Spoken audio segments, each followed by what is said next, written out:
768, c'est le nombre d'épisodes des Simpsons sortis à ce jour. C'est 35 saisons pour plus de 35 ans de parution. Les Simpsons, c'est entre autres connu pour ses génériques, ces fameux gags du canapé qui changent à chaque épisode. Un univers parallèle à la série, comme un Kinder Surprise qu'on ouvre à chaque nouveau lancement. Et avec ce nombre d'épisodes complètement fou, suit un nombre de génériques tout aussi absurde. Aujourd'hui, je vais vous parler des plus marquants, des plus iconiques, qui sont restés et resteront gravés dans la mémoire de tous ceux qui les ont vus.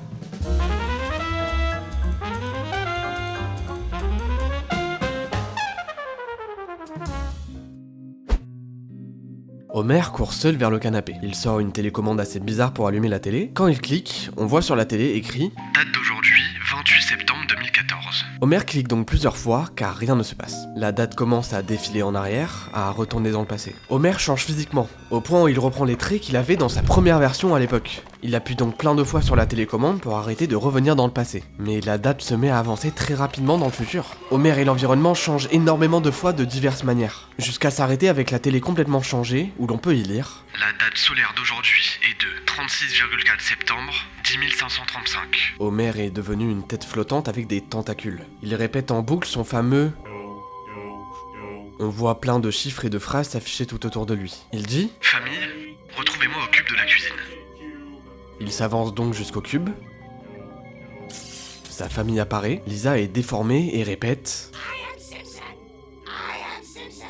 Bart, lui aussi déformé, grouillant et faisant des bruits parasites, répète «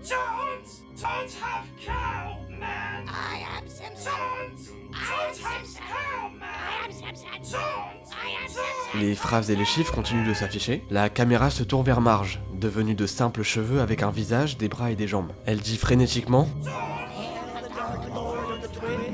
« Maggie descend du plafond et n'est plus qu'une bouillie difforme. Une bouche sort d'elle et dit « On retourne sur Homer qui s'arrête de dire et dit « Un nocturne au piano de Chopin se lance dans le fond et une fenêtre apparaît. On est maintenant en l'an 20254 avec Homer et Marge qui ont encore évolué. Marge dit « On avance jusqu'à l'an 37211,4. La famille s'est transformée en forme géométrique. Ils disent « On sait plus en quelle année on est. Le couple est complètement déformé. Marge dit à Homer « On revient sur Homer sous forme de tête flottante. Il regarde sa famille. Marge dit «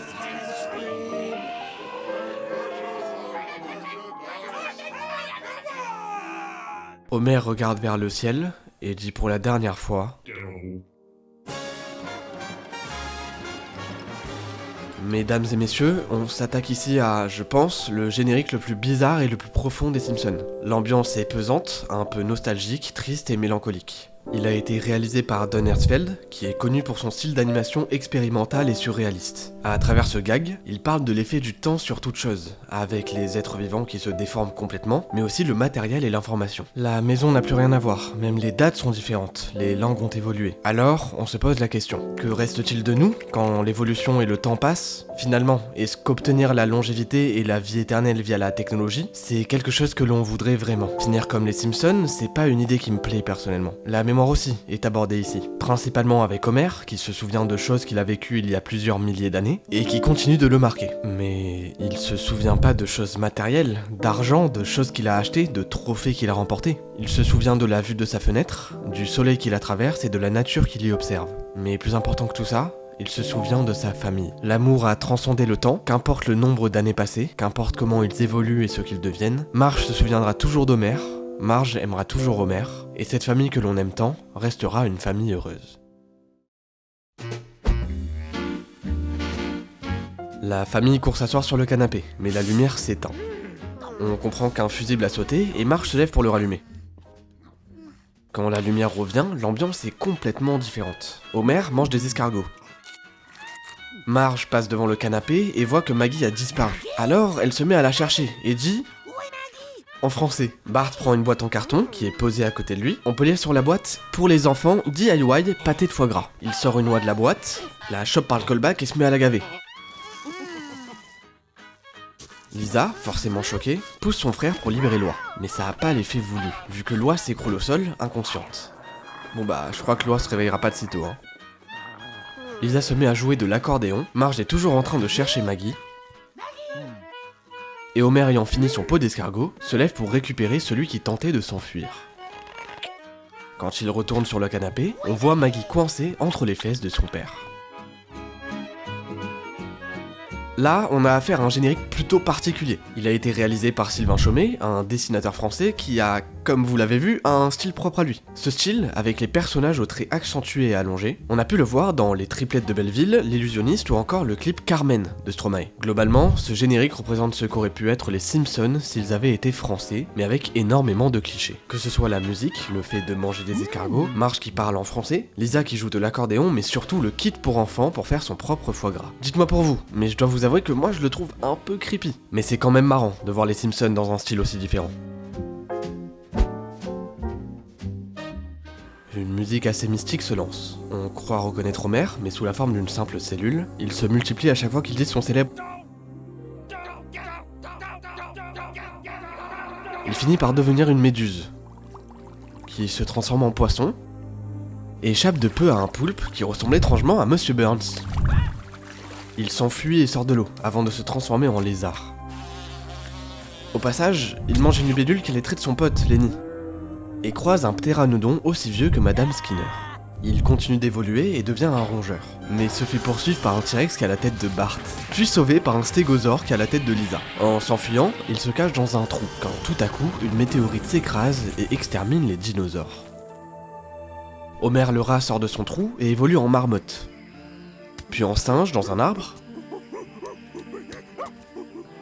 puis en gorille, et enfin en homme préhistorique. Il croise Moe le barman, qui marche en sens inverse, et donc involue. Homer continue d'évoluer à travers les âges et les époques, avant d'arriver à la nôtre, chez lui. Il entre dans sa maison, rejoint sa famille sur le canapé, et Marge lui demande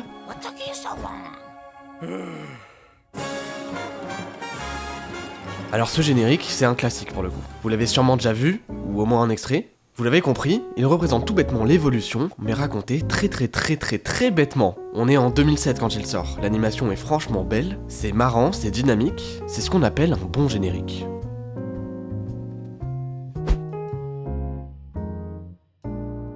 On voit la famille sur le canapé qui ne bouge pas. On dézoome, l'ambiance et les couleurs s'assombrissent. C'est une salle avec des centaines de personnes blessées qui dessinent toutes la même image des Simpsons dans leur canapé. C'est un enfant qui récupère le dessin une fois fini. L'enfant marche et finit par tremper le dessin dans une cuve de produits chimiques. Ils ont l'air dévastateurs vu l'état des réservoirs et les ossements au sol. On descend à l'étage inférieur pour y voir d'autres enfants pousser des livraisons de t-shirts à l'effigie d'Homer. Des chatons blancs sont broyés et utilisés pour bourrer des peluches de Bart. Un panda est utilisé pour tirer la cargaison de peluches. On a une tête de dauphin qui sert à fermer les boîtes Les Simpsons. Les DVD de la série sont fabriqués à la chaîne, en utilisant la corne d'une vieille et maigre licorne prisonnière. Elle s'écroule, mais on continue de l'utiliser. Un dézoom nous fait sortir du bâtiment, et on se rend compte que tout ça se passe dans le logo de la Fox, telle une prison hautement gardée.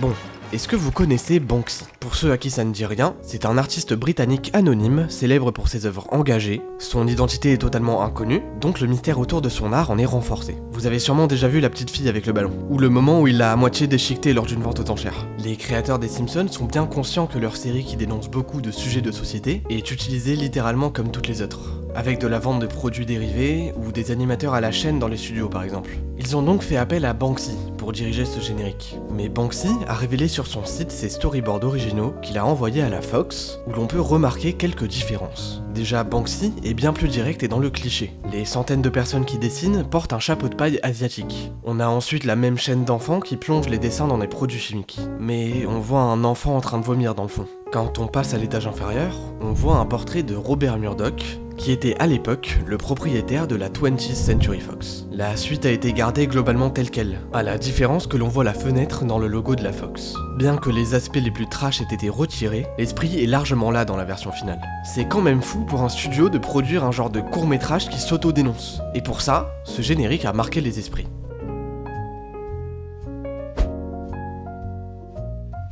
La famille est sur son canapé, on zoome sur Homer en train de réfléchir. Et on arrive dans un flashback de Homer quand il était jeune et avait des cheveux. Homer regarde sur sa droite avec un grand sourire et voit un canapé. Son attention étant détournée, il se prend un arbre, mais le canapé le rattrape. C'est un coup de foudre. Homer est amoureux. Alors débute leur histoire d'amour dans un champ de fleurs, puis en terrasse. Mais les gens se moquent d'eux. Alors, il fuit avec sa moitié. Ils sont obligés de se voir dans des ruelles sombres à l'abri des regards, ou au cinéma. Et enfin, dans un hôtel louche. Le canapé tombe enceinte, mais Homer croise Marge. Son attention étant détournée, il se prend un arbre, mais Marge le rattrape. C'est un coup de foudre, les deux sont amoureux. Les tourtereaux s'en vont, laissant le canapé seul. Homer et Marge se marient et le canapé y assiste, impuissant. Il finit par toquer chez Homer, lui amenant son enfant, mais l'homme lui ferme la porte au nez. Le canapé est donc obligé de travailler dans un club de striptease et de se prostituer. Homer le voit et en devient triste, mais ne fait rien. Le canapé et son enfant sont virés de leur appartement et ils finissent à la rue, à mendier, en proposant 5 centimes pour s'asseoir sur eux. Mais ça n'intéresse personne, il fait ses adieux à son enfant et se jette dans un camion poubelle pour tenter de se tuer. Mais Homer arrive pour le sauver.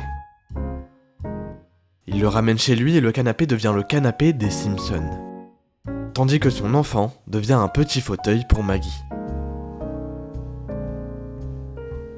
Ce gag est plus profond qu'on ne le pense. Sur le ton de l'humour et grâce à l'utilisation d'un canapé, c'est littéralement toute une histoire de romance dramatique à laquelle on assiste. Le style d'animation et la musique donnent quelque chose d'à la fois décalé et mélancolique. On y voit toutes les étapes possibles d'une relation amoureuse, l'amour initial, la lune de miel, fonder une famille, mais d'un coup, une énorme cassure avec Homer qui se désintéresse et tombe amoureux d'une autre. Puis le canapé qui devient un personnage complètement dramatique, à la rue, avec son enfant, obligé de vendre son cuir avant de tenter de mettre fin à ses jours. Il aborde la manière dont les objets sont considérés comme jetables, remplacés voire récupérés, sans une once de conséquence ou de remords. Et tout ça avec une histoire d'amour entre Homer et son canapé.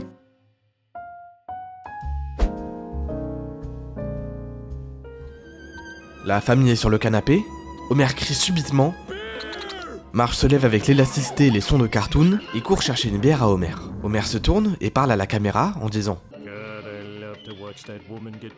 Bart voit que son père est retourné et passe en mode mesquin. Il récupère un coussin péteur sous le canapé et le place sous Homer. Quand Homer se rassoit, le bruit de paix s'enclenche. Bart se moque et son père s'énerve. Il commence à l'étrangler et s'énerve tellement que son cerveau est expulsé de son crâne. Le cerveau se retrouve dans la bière que Marge ramène, Homer se la verse dans le crâne, Maggie se balade et Bart est évanoui. Le gag a été réalisé par John Kricfalusi, le créateur de The Ren and Stimpy Show, qui a un style d'animation particulier, complètement différent de celui des Simpsons, que ce soit dans les mouvements, les couleurs ou les chara-design. Tout est amplifié, la manière dont Marge se lève est devenue ridicule, c'est un côté ultra cliché et très exagéré de la vision de certaines dynamiques de famille. Le père qui pète un plomb d'un coup parce qu'il veut une bière, la mère qui s'empresse d'aller lui chercher, Bart reste celui qu'on connaît, mais change physiquement pour montrer à quoi il pense. On a un Homer capable de briser le 4e mur et un Bart qui utilise ça à son avantage. Globalement, on voit ce qu'auraient pu devenir les Simpsons s'ils avaient suivi une logique complètement cartoonesque et surréaliste. Ce générique permet d'utiliser l'humour noir pour parodier les relations familiales, tout en étant libre de réaliser une animation complètement décalée, en restant fidèle à l'esprit de la série. Les Simpsons, c'est une série hors norme, dans le fond et dans la forme. C'est une série capable d'amuser son public, tout en parlant de sujets sérieux. Mais c'est surtout une série qui en est en réalité deux. À travers les génériques, des références et des gags se sont développés. Mais c'est aussi à travers les génériques que des messages profonds se sont cachés. Elle est là, la force des Simpsons. En un seul épisode, ce sont 2 idées qui sont développées. Ils nous font rire, débattre et réfléchir. Et dans 30 ans, nous donnerons envie d'y retourner.